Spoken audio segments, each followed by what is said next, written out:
Have you heard parenting experts say the reason your child misbehaves is that they are expressing an unmet need? You know what? That isn't necessarily true. I'll tell you why coming right up. Hi, I'm Holly McLean, the Mommy Answer Lady. I'm a certified parent educator, mom of 9, and author of the book and online course, How to Train Your Child to Behave. Right here, weekly, I put out new content to help you be the most effective parent you can be, so don't forget to subscribe. I know if you've been seeking advice on how to help your child overcome some undesired behavior, you've likely read or heard one of the many parenting experts say that every time your child is misbehaving, they are only expressing an unmet need. No. I'm not saying this is never the case. Sometimes they are doing that. They are inappropriately expressing an unmet need. And I will not discount the fact that this is sometimes the case, especially for parents who are not engaged in their child's world much of the time.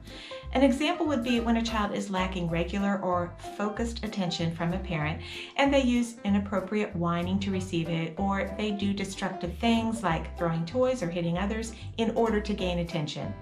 Yes, they may or may not be expressing an unmet need with these behaviors. But there are a couple of other things I want you to consider.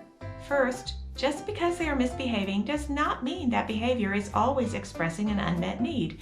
And unacceptable behavior is not acceptable whether they are expressing an unmet need or not. Unacceptable behavior is unacceptable regardless of the reason.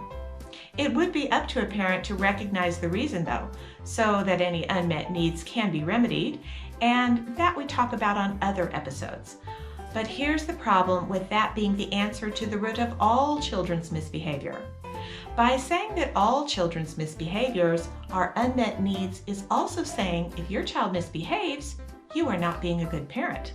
After all, if you aren't meeting your child's needs, you are not fulfilling your role as a parent and are failing in some way. This is just not true. All children misbehave sometimes. You could be meeting all their needs and they still misbehave. So first, put aside your feeling of guilt that has been brought on by this misconception and false premise. Sometimes your child will misbehave just because they don't like something that's going on. They don't get their way. They're angry for some reason. That has nothing to do with needs and everything to do with wants. You could be the perfect parent, although there is no such thing, and your child will still misbehave at times. What needs to happen is that your child learns the difference between needs and wants and learns how to express both in appropriate ways.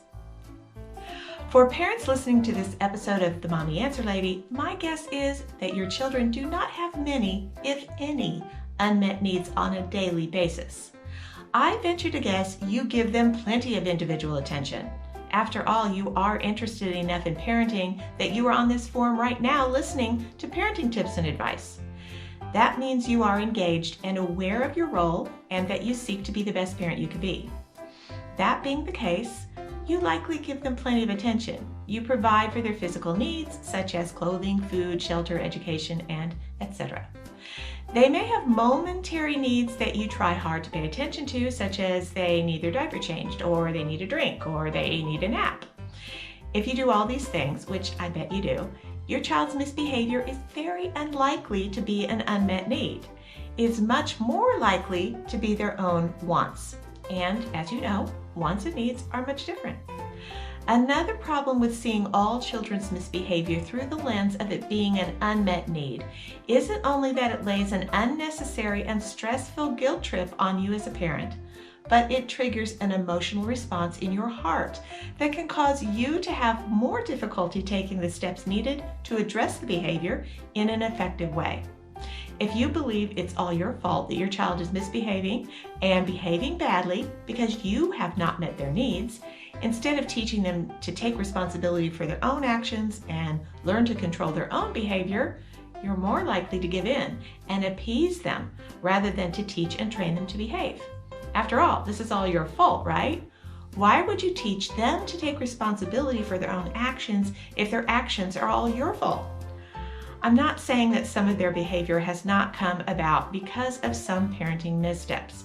Sometimes a parent unwittingly sets up expectations in a child by their parental responses that will cause a child to misbehave. That is true. But that still isn't an unmet need in that case.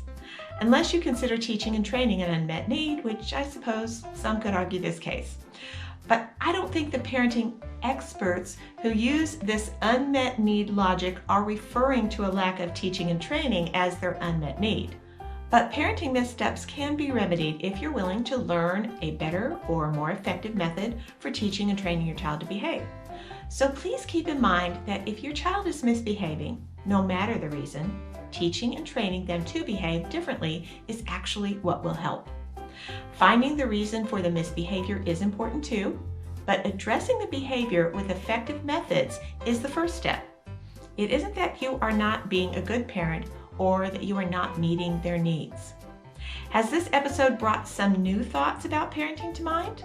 If so, please remember to subscribe and check out my book, How to Train Your Child to Behave, which you can find in the description or at my website, mommyanswerlady.com. Parents, you can do this. Thanks for being here, and I hope to see you here next week.